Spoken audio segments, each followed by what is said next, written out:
नमस्कार. आज आपण एका अशा प्रश्नाबद्दल बोलणार आहोत जो महाराष्ट्रातल्या लाखो शेतकऱ्यांना पडलाय. नमो शेतकरी योजनेचे पैसे नक्की अडकले कुठे? तर आपल्याकडे जी माहिती आहे त्याच्या आधारे या विलंब मागे काही राजकीय कारणं असू शकतात का हे आपण समजून घेणार आहोत. चला मग सुरुवात करूया त्या मूळ प्रश्नापासून की हा हप्ता थांबला का आणि याला इतका उशीर का होतोय. याच प्रश्नामुळे आज महाराष्ट्रातली अनेक शेतकरी कुटुंब चिंतेत आहेत. म्हणजे बघा, नमो शेतकरी महासन्मान निधी योजनेचा 8वा हप्ता शेतकऱ्यांच्या खात्यात अजून आलेला नाही. आणि गंमत म्हणजे केंद्राचा जो पीएम किसान योजनेचा हप्ता असतो तो येऊन तर महिना उलटून गेलाय. त्यामुळे साहजिकच शेतकऱ्यांमध्ये थोडा गोंधळ आणि चिंता आहे.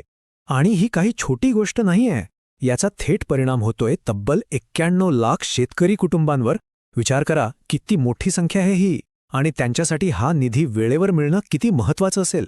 तर मग या विलंबमागचं कारण शोधायचं असेल तर उपलब्ध माहिती आपल्याला कुठेतरी राजकारणाकडे, विशेषतः नुकत्याच झालेल्या निवडणुकांच्या निकालांकडे घेऊन जाते. ह्या सगळ्याची सुरुवात होते, असं स्रोत सांगतात, नुकत्याच पार पडलेल्या नगर परिषदेच्या निवडणुकांपासून. या निकालांमध्ये काय दिसलं तर 21 डिसेंबरला निकाल आले आणि त्यात सत्ताधारी भाजपला 288 पैकी साधारण 128 जागा मिळाल्या.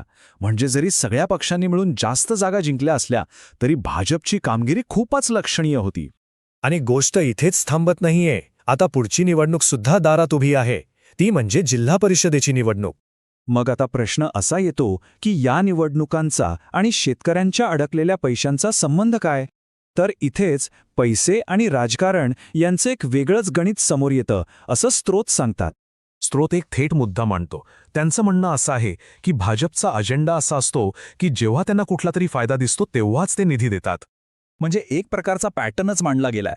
तो असा की निवडणूक जवळ आली की मग कल्याणकारी योजनांचा निधी वाटला जातो, जेणेकरून त्याचा जास्तीत जास्त राजकीय फायदा घेता येईल. बरं, मग ह्या सगळ्या तर्कावरून पुढे काय? शेतकऱ्यांना पैसे मिळणार तरी कधी? तर ह्याच आधारावर आता एक संभाव्य तारीख सुद्धा सांगितली जात आहे. ही टाईमलाईन बघा. ऑक्टोबर-नोव्हेंबरमध्ये पीएम किसानचा हप्ता आला. 15 डिसेंबरला जिल्हा परिषद निवडणुकीची आचारसंहिता लागली. 21 डिसेंबरला नगर परिषदेचे निकाल आले. आणि आत्ता अंदाज असा आहे की 31 डिसेंबर ते 5 जानेवारीच्या दरम्यान पैसे येऊ शकतात. म्हणजे बरोबर 15 जानेवारीच्या मतदानाच्या काही दिवस आधी. आणि हो, यात आणखी एक इंटरेस्टिंग गोष्ट आहे. असं म्हटलं जातंय की हे पैसे एकटे येणार नाहीत, म्हणजे यासोबत अजून एका मोठ्या योजनेचे पैसे दिले जाऊ शकतात. तर शक्यता अशी आहे की नमो शेतकरी योजनेचे पैसे आणि लाडक्या बहिणी योजनेचे पैसे एकत्र दिले जातील. आणि फक्त नोव्हेंबरचाच नाही तर कदाचित डिसेंबरचा हप्ता सुद्धा त्यात असेल. म्हणजे एकदम मोठी रक्कम लाभार्थ्यांच्या खात्यात जमा होईल. आणि ह्या मागची रणनीती स्पष्ट आहे असं स्रोत सांगतो.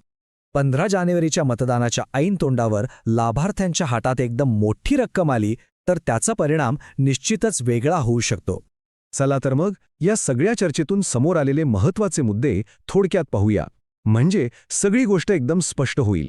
तर सगळ्यात महत्त्वाचं, नमो शेतकरी योजनेचा 8वा हप्ता थांबलेला आहे. या विलंबाचा संबंध थेट स्थानिक निवडणुकांशी जोडला जातोय. युक्तिवाद असा आहे की राजकीय फायद्यासाठीच पेमेंटची वेळ साधली जातीये आणि अपेक्षा ही आहे की लाडक्या बहिणी योजनेसोबत हे पैसे 31 डिसेंबर ते 5 जानेवारीच्या दरम्यान दिले जातील. आणि शेवटी हाच तो मोठा प्रश्न आहे जो या संपूर्ण विश्लेषणातून उभा राहतो की सरकारी कल्याणकारी योजनांच्या वितरणाची वेळ खरंच निवडणुका ठरवतात का? हा एक असा प्रश्न आहे जो आपल्याला शासन आणि निवडणुकीची रणनीती यांच्या नात्यावर विचार करायला भाग पाडतो.